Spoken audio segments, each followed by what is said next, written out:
you in a garden to pray. You can't take nobody in there with you.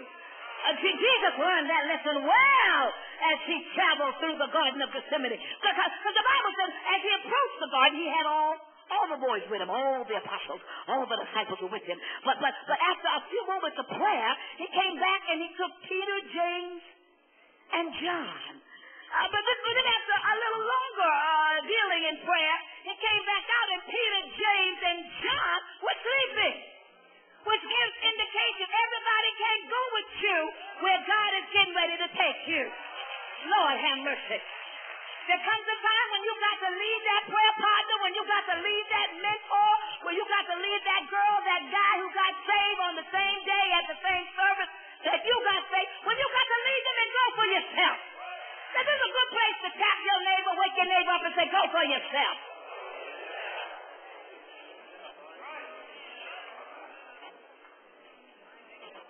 God's plan for your life is just for your life. And you must discover it for yourself. Oh, would to God I can lay hands on somebody's life and just say receive. I could lay hands on my kid's life and say this is it. And from that moment on, they would serve God with all their heart, with all their soul, and with all their might. But it don't work like that.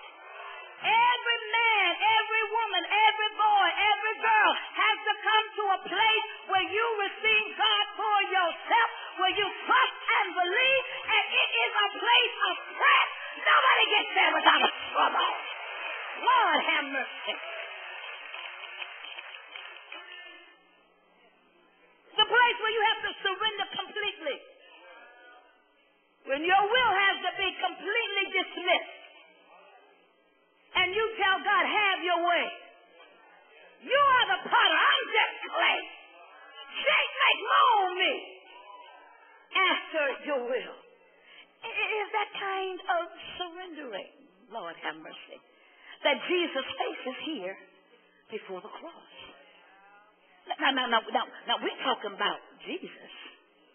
Now, if Jesus has a difficult time in following God's plan, surely I am allowed a few moments of discussion as God puts me from here to there, from there to here, and everything going around me is not good.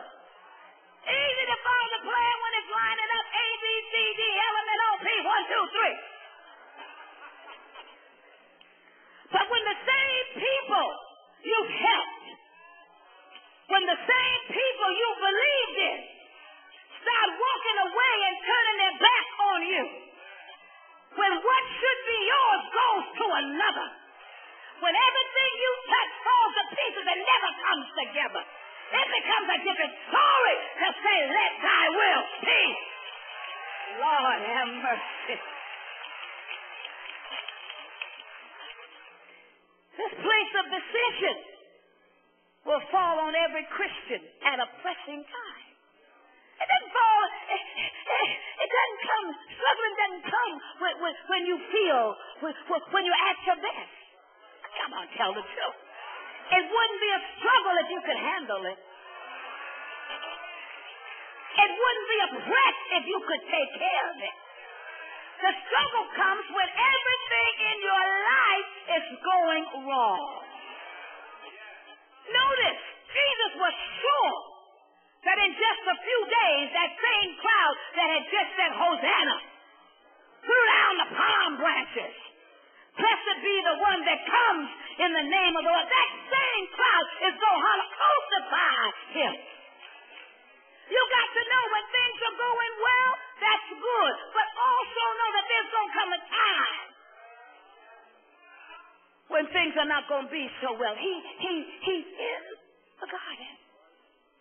The pressing place. Now the garden is going to become a gloomy place. A gloomy place. Listen to him. Father, let this cup pass from me. This is Jesus. This is the Son of God. This is the one that said, if you've seen me, you've seen the Father. This is the one who opened blind eyes. This is the one who healed the sick. This is the one who made a mud pie and put the mud on a man's eyes, and his eyes were open. This is the one who talked and spoke to a lame man who had never walked in his life and said, pick up your bed and walk. This is the one that cast the demons, unleashes the demons out of one man. This is the one that they said, never have a man spoken. This is the one where the winds and the waves obey his command. This is the one that says, Father. Is there another way we can get this done? Is this the only way that I can bring salvation? That Jesus here, heaven and a session with God. Perhaps we can come up with plan B. Because I'm not sure I feel like doing this. Lord have mercy. I need a few honest folk. Lord have mercy. They're not too dressed up to agree with me that there comes a time in your life when you say to yourself, is this the only way?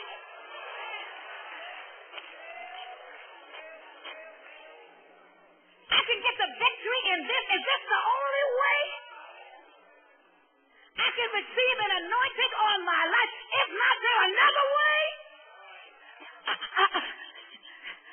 I'm just not talking about dying. I'm talking about dying in shame. The rumor was cursed is anybody. Cursed is anybody who hangs on a tree.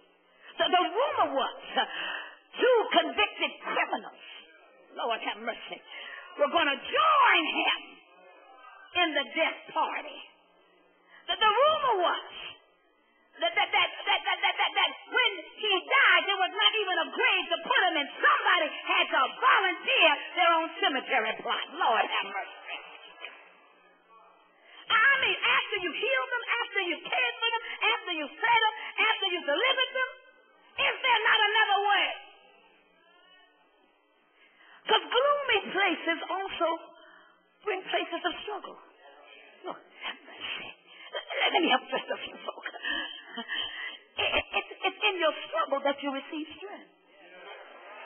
It took me a minute to learn that. I thought that my strength would come from jumping and clapping and dancing and twirling. Let me tell you something. There is no power given to you for jumping, clapping, twisting, and dancing. If you want real power, if you want real strength, then you're going to have to go through some suffering.